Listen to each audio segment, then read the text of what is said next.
Ever wish the sun would show up exactly where you needed it? Well, me too. So I made my own.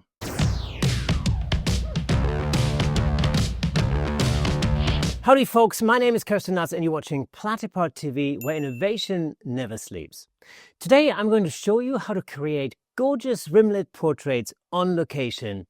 Yes, even in the middle of a forest. Using nothing more than a gel, a Godox AD200Pro, and a platypod strapped to a tree. When you're shooting in dense woodland, you don't get natural hairlight. Everything above you is shaded. Your subject blends into the background and the image loses depth and dimension.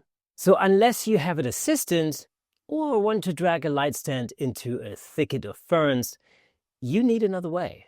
My solution?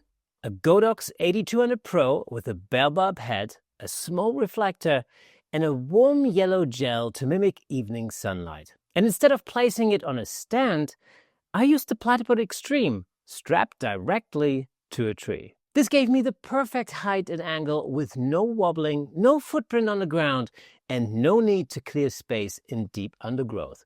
And while one strap on its own is great for a smaller tree, you can connect two straps together, or as many as you want in fact, to get around a larger tree trunk, no problem.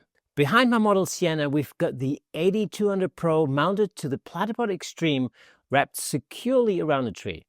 The light is aimed right at the back of her head to give that gorgeous halo effect. I'm using a warm gel because it gives the illusion of late afternoon sunlight, even though we were shooting in the shade. The bell bulb spreads beautifully and creates a soft rim without harsh edges. For the key light, I used another AD200Pro, and I tried both a 7-inch reflector and a Godox Octabox. In the end, I settled for the Octabox for some soft, flattering light on Sienna's face, and it pairs beautifully with the warm rim. I shot this on the Nikon Z8 with a 24-70mm lens at f2.8 with a shutter of 1/1250th of a second at ISO 100. The AD200Pro is fully capable of high-speed sync, which comes in handy here. I'm basically exposing for the background and using the key light to illuminate my subject. Then I balance the hairlight to fit into the mix.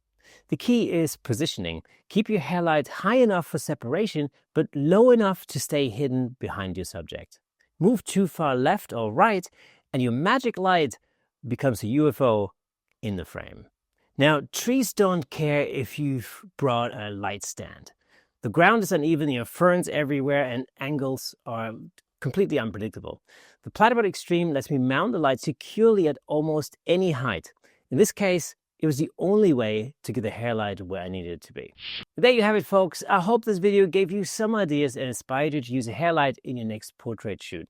If you want to learn more about photography, check out my podcast, the Camera Shake Podcast, where I've talked to some of the leading photographers on the planet in detail about how they create their amazing images. And if you're not yet following the Camera Shake Podcast, then what on earth are you doing? Check it out on YouTube, Apple Podcasts, Spotify, and wherever awesome podcasts live.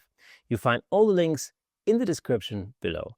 As always, take a snapshot of your setup or share your final shots on Instagram.